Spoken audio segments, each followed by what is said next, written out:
Hey everyone, so in this video I'm going to be going over the Season 12 information, and I'm pretty excited about this because there are some nice changes that are made, or at least things that are changed back. So the first nice change that I see is all players will begin Season 12 in the same league that they were in as of the home stretch of Season 11. So for me, I ended up in Diamond 3, meaning I'm going to be replaced back into Diamond 1. So that's a huge bonus in my opinion because it took me all 10 weeks of promotions to get to Diamond 3. There was a lot of grinding going on.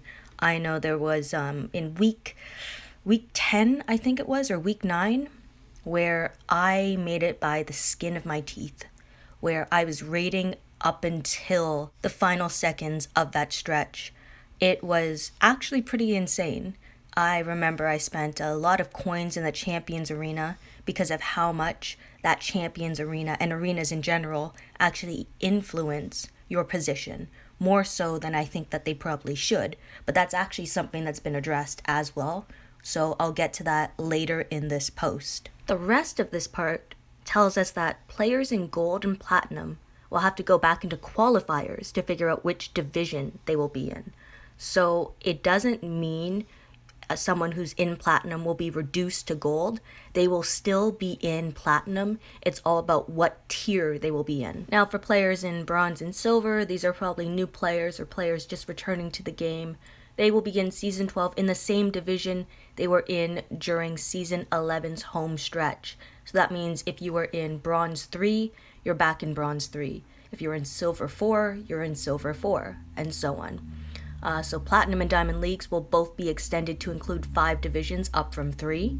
That's kind of nice, but at the same time, it means it's now impossible for some players to actually make it up to Diamond 5 if they're not starting in Platinum, basically. Because with 5 divisions in each of them, if you're starting in Platinum 1, that would be 9 promotions that you need.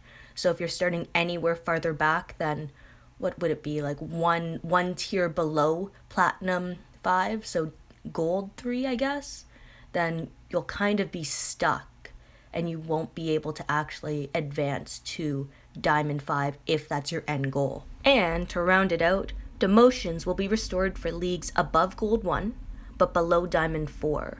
So that means if you make Diamond 4, you can't get demoted, you'll be stuck in Diamond 4, or you can be promoted to Diamond 5. Also in the post, it's saying Gold and Platinum leagues will be divided into groups of up to 150, down from a high of 250. Now, this doesn't affect me because I am in Diamond, so I'm still expecting to have a high number of players in my division, and now I'm kind of stuck with those high rollers from the very start. So it's a little annoying because everyone from Diamond 1, 2, and 3 are subjected back to Diamond 1, and although there are demotions, it's still meaning we're going to have a high number of players probably in that bracket. Going off of the Gold and Platinum, getting groups of 150, they're saying that more brackets will be created in the stretch. So that means there will be smaller brackets for arenas, so people actually have a chance of earning rings, for example. Well, some people will, at least. The next point in this post is something that I mentioned earlier, how trophies in arenas really affect your league status. So from now on, they're reducing the maximum amount of trophies earned in arenas by 20,000 for Gold, Platinum, and Diamond, while the minimums stay the same. So the maximum was 25,000, I believe, before. So now it'll be reduced by 20%, meaning it'll be at 20,000 is the maximum. And the minimum is 2,500 trophies. So 2,500 divided by the new 20,000 equals 12.5% of the maximum. And the old value, 25,000 maximum, so 2,500 divided by 25,000 is 10%. Moving on from arenas, Season 12, we have S-Class Franklin coming out. I did a long video on him, and you know what? I think he's decent. I think he might make it into one of my teams, not multiple. He's not a toon like Princess or Priya, Mercer, Command Rick, and so on. He is a toon that will fill a specific role. What's also nice in this season, we can get some S-Class Dylan cards, which I know a lot of people actually want, because he was very unobtainable in the Hell and Heaven event. I can't even remember it, but it was the rune event. And no one, well, almost no one could get enough Heaven runes in order to actually get S-Class Dylan. His stash was very difficult to complete. There's S-Class Clementine cards, so I'm kind of excited for that.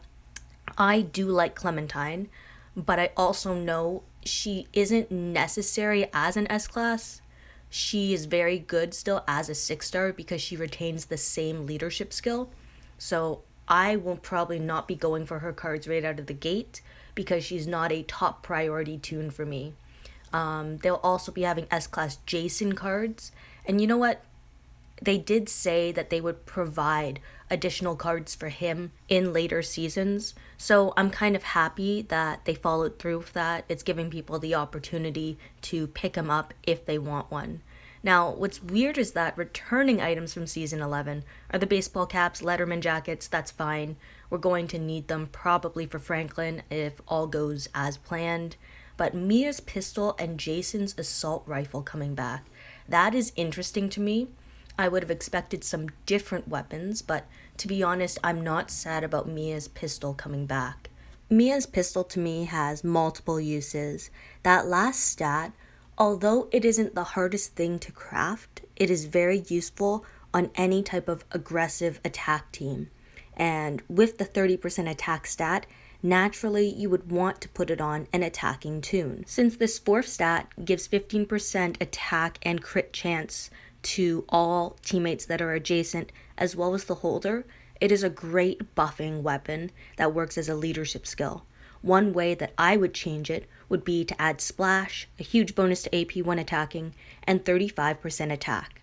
This would be a general offensive weapon for a really hard-hitting red toon. So someone like Krista or the Gentleman who have waist knot attached to them, this would be a great weapon to run on them and any other hard-hitting red toons that may come to the game, especially if they're a leader toon because of that fourth slot on the weapon.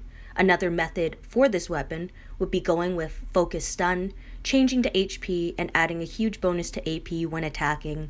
This is the type of weapon that I would put on S-Class Kenny, for example, or 6-star Alice, because you want a supporting toon to have a secure weapon. You don't want them to become a target, and if they are, well, the focus stun means that if the enemy attacks you, you might stun them. You also might get focus, which means you can ignore the effects of taunt and confuse. The HP is valuable because obviously it means that they can survive longer, and then the fourth slot is what a supporting toon often has if they're in an aggressive supporting toon role, meaning you have a team with Priya, Princess, let's say Kenny, Dr. Stevens, and a command toon. So those are the two specific ways that I would end up building Mia's sturdy pistol. I wouldn't say it's a necessary weapon to get from the very start, but it is something to work towards if you do have extra season tokens.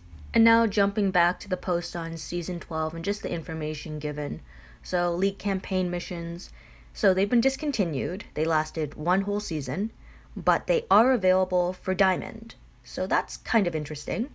Players who reach Diamond 5 division will be rewarded with an exclusive AP Drain Paragon mod from any set of their choosing.